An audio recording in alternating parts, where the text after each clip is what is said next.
بسم اللہ الرحمن الرحیم۔ حال نہج البلاغہ کے اندر خطبے موجود ہیں کہ جہاں مولا متقیان قبرستان سے گزر رہے ہیں اور انہوں نے اشارہ کیا لوگوں سے کہ ان سے پوچھو، ان کو بھی ہمیں تو نہیں آتی، وہ ان سے پوچھو کہ وہ تمہیں بتائیں کہ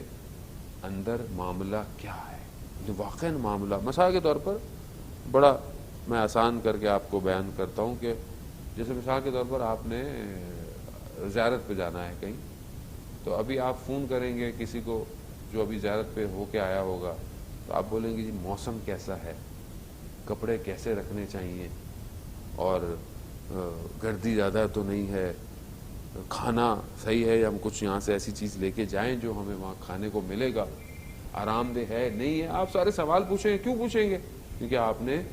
تھوڑے دن سفر پہ جانا ہے،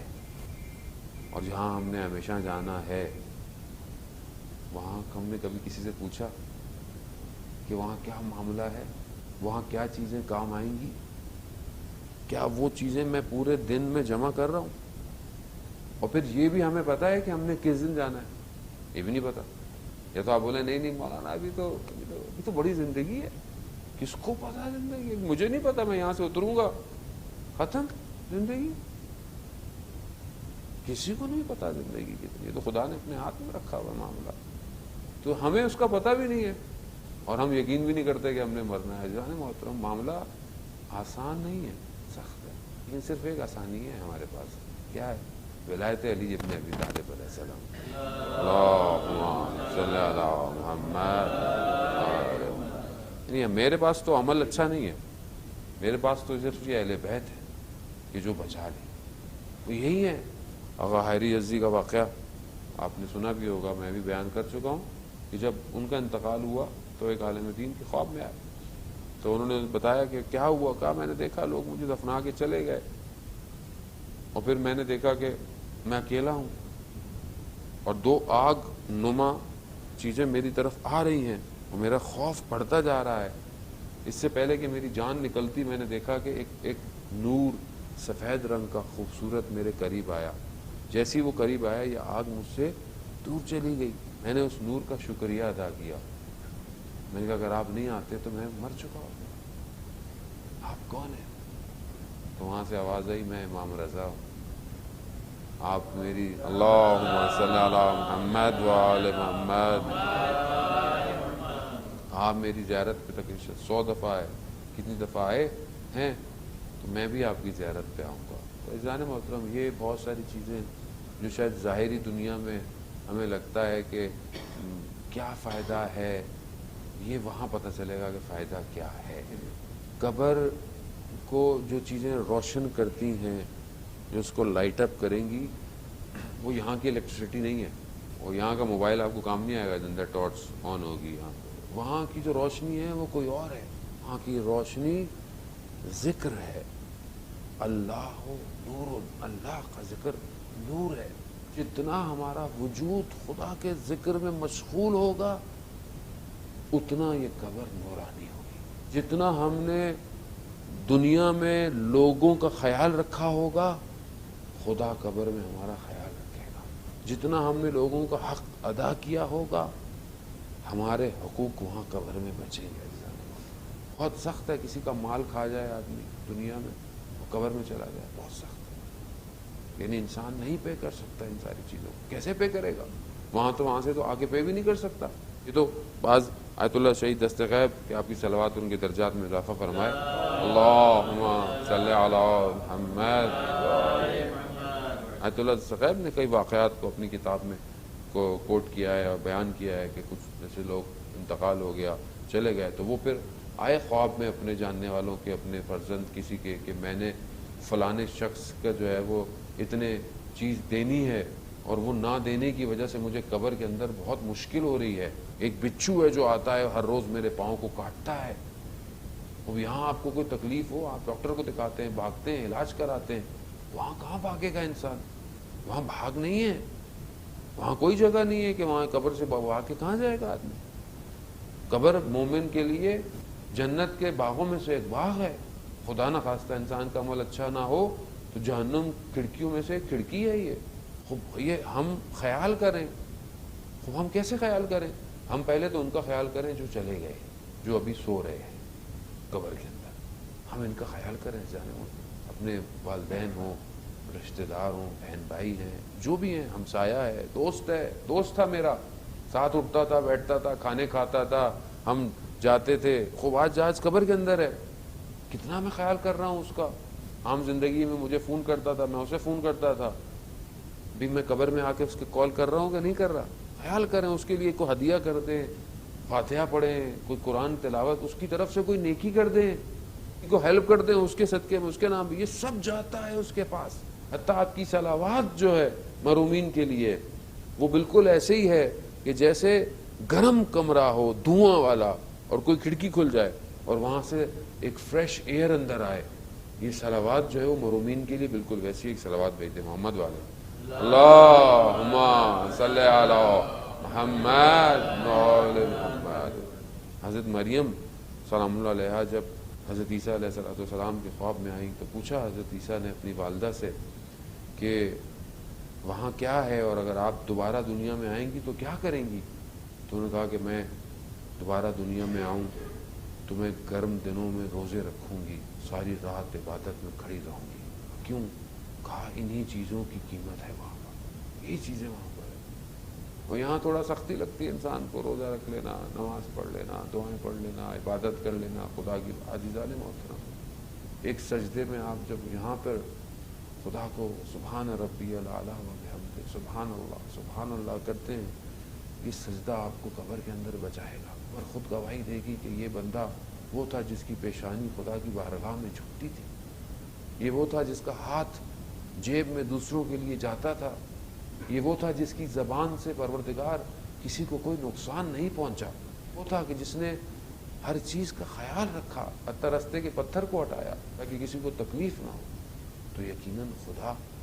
خدا کبھی بھی مخلوق کو تکلیف نہیں دینا چاہتا. ظالم خدا تھوڑی عذاب دینا چاہتا ہے. قبر میں عذاب ہمارا اپنا ہے، ہم قبر میں چیزوں کو خود اپنے جانے سے پہلے بھیجتے ہیں. آپ یہ نہ سمجھیں کہ ہم یہاں پر بہت اچھی قبر بنا لیں گے، ایک بہت اچھی جگہ ہو، اس پہ سایہ ہو، اس سے کوئی فائدہ نہیں ہے. اصل فائدہ وہ ہے کہ میں نے اپنے مرنے سے پہلے اپنی قبر کو کیا کیا ہے. کتنے لوگوں کے بارے میں ملتا ہے کہ جو رات کو اکثر اپنی قبروں کو کھود کر اس میں جا کر عبادت کیا کرتے ہیں. کیوں عبادت کرتے؟ تاکہ اسی قبر میں جانا ہے. یہ ہمیں اتنی، کیونکہ ہم اتنی لائف میں بزی ہو گئے، ہماری زندگی اتنی بزی ہے، ہمیں تو وقت ہی نہیں ملتا کہ کبھی ہم اپنے رشتہ داروں کو فون کر لیں، کبھی ماں باپ کو پوچھ لے آدمی، کیونکہ اتنا میٹرلسٹک ہو گیا ہے آدمی. ہم اپنی اولادوں کا نہیں پتا، آج کل کے جو جنریشن ہے جوان، ہمیں ان کا نہیں پتا کہ بیٹا رات کو کہاں جاتا ہے، بیٹی کس سے باتیں کر رہی ہے، کیا کر رہی ہے، ہمیں تو ان کی فکر نہیں ہے. جبکہ یہ باقیت الصالحات ہے. قرآن بہت تھوڑی چیزوں کو باقیت الصالحات کسے کہتے ہیں؟ کہ وہ جو صالح چیز باقی رہ جائے گی آپ کی، یہ صالح چیز، یہ نیک چیز جو باقی رہے گی، یہ آپ کی قبر کو بچائے گی. اس میں ایک اولاد ہے.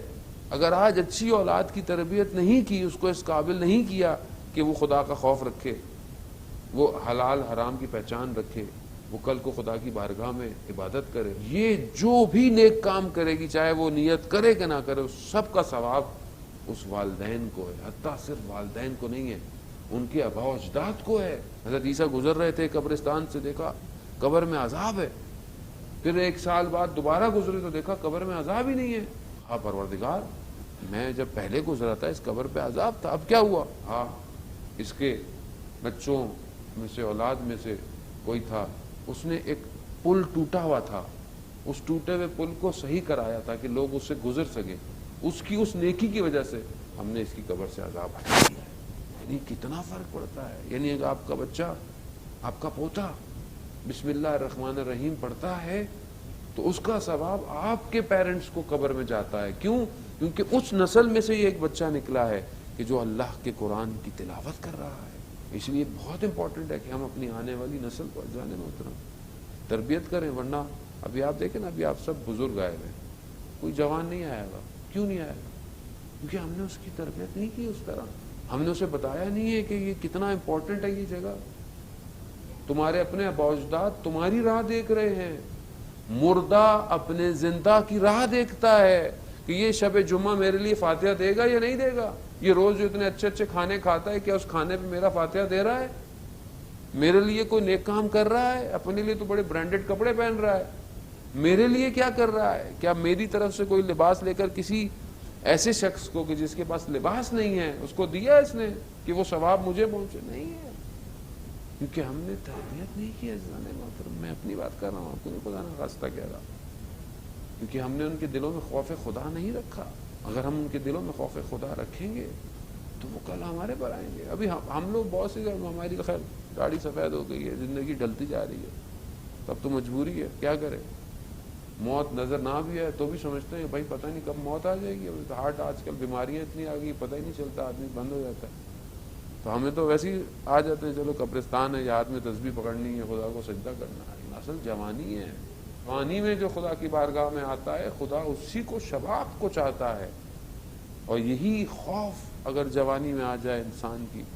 تو کس مقام پر انسان پہنچ جاتا ہے۔ پروردگار بھی یہی چاہتا ہے عزیزان محترم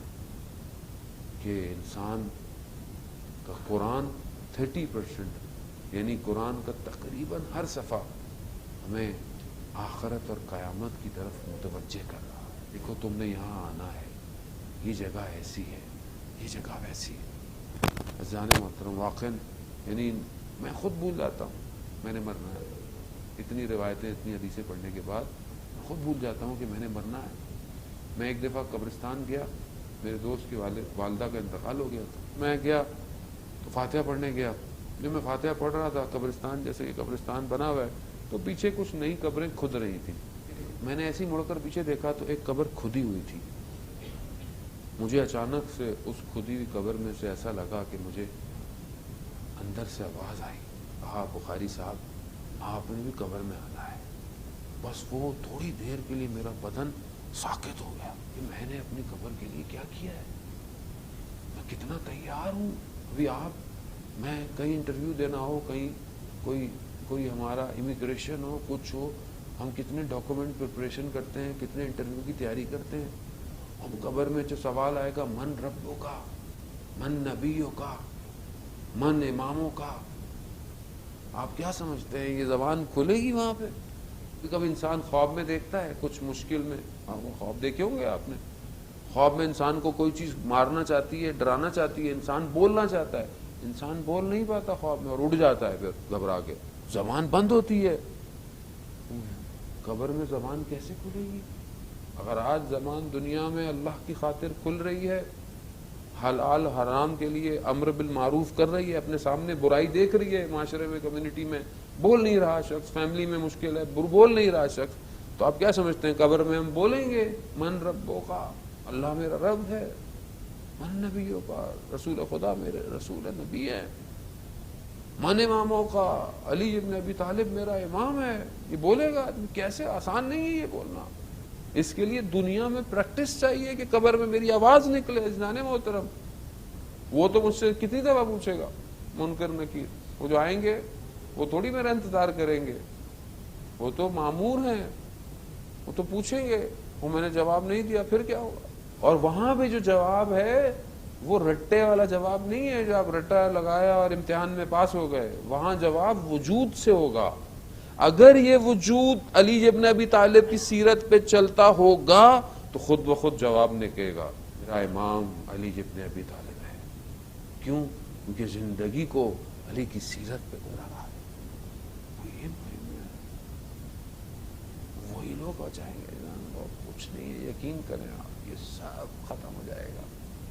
روئی کی گالوں کی طرح قرآن کہہ رہا ہے کہ یہ سب اڑ جائے گا، سب، ایوریسٹ ماؤنٹین ہر چیز اڑ جائے گی، اتنے بڑے بڑے اسکریپر سب ختم ہو جائیں گے، کچھ نہیں ہوگا، سفید چیٹک میدان ہوگا بس، اور دوبارہ اٹھائے جائیں گے، اور اصل جو ہوگا وہ ظاہر ہو رہا ہوگا۔ یہ خدا کا شکر کریں گے، پروردگار نے ہمیں اس مکتب میں پیدا کیا کہ جس میں ہم قیامت کو یاد کرتے ہیں، قبر کو یاد کرتے ہیں، اپنے مردوں کو یاد کرتے ہیں۔ یقیناً آج ہم اپنے مردوں کو یاد کرتے ہیں، کل ہمارے لیے بھی کوئی آئے گا قبرستان پہ فاتحہ پڑھنے کے لیے،